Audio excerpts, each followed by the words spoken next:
The desert did not forgive mistakes, and Ethan Crowley knew he had made one the moment his horse collapsed beneath him, foam crusting its mouth like frost. The sun hovered above the Arizona plains like a burning eye, watching without mercy as he fell to his knees beside the animal. His infant son bundled against his chest.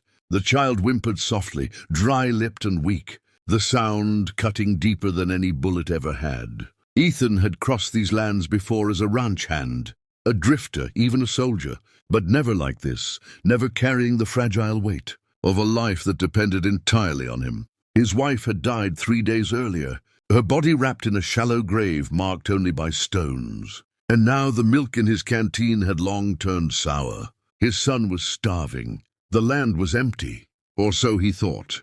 By the time the shadows lengthened, Ethan's legs trembled with exhaustion. That was when he felt it, not fear, not pain, but the sudden, unmistakable awareness of being watched. The wind shifted, dust settled. From the ridge ahead, figures emerged silently, as if born from the earth itself.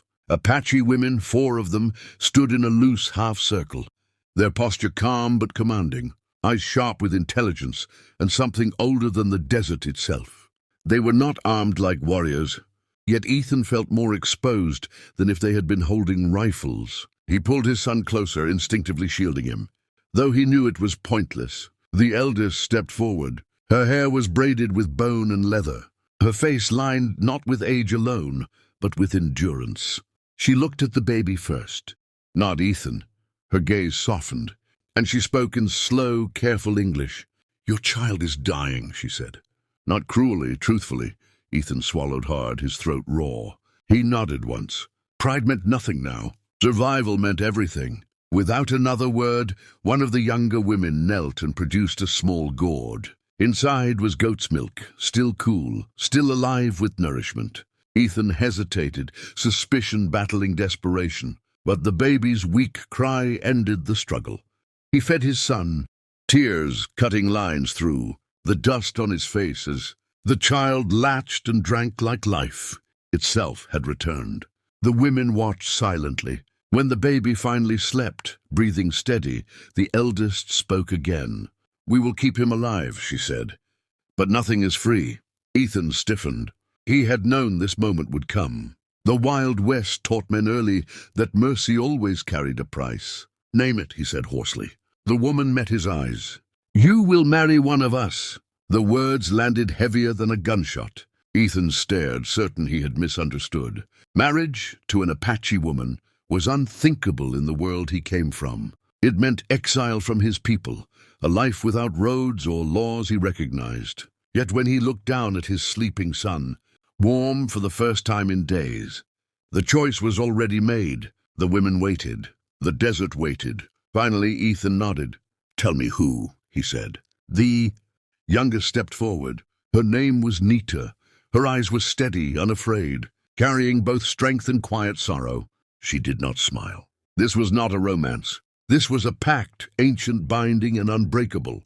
As they turned toward the distant Apache camp, Ethan realized his old life had ended, not with his wife's death, but with this promise. Behind him lay the world he knew. Ahead waited something far more dangerous, belonging. If this story has pulled you into the dust and fire of the Wild West, stay with us. Subscribe to the channel and ride deeper into stories where survival, honor, and fate collide. The Apache camp rose from the canyon like a living thing, woven from earth, fire, and tradition. Ethan felt every eye upon him as he entered, not with hostility but judgment. Children paused mid-play. Elders watched without speaking. He was no longer just a man with a baby. He was a man who had accepted an Apache vow, and that meant something here. Nita walked beside him, her presence calm, unyielding. She did not reach for him, nor did he for her. This was not love, not yet. The days that followed stripped Ethan down to his truest self. He learned the rhythms of the camp, the silence before dawn. The way survival here depended not on dominance, but cooperation. The women taught him where the water hid beneath stone, how to read the sky, how to listen instead of command. His son grew stronger, cheeks filling, cries turning to laughter. Each time Ethan saw that smile, he knew he would endure anything to protect it. But the outside world did not forget him. Word traveled fast across the frontier, and a white man living among Apaches, married into them, was seen as a traitor. Riders came with guns and hatred, believing they could take what they wanted. They were wrong. When violence threatened the camp, Ethan stood not as an outsider, but as family.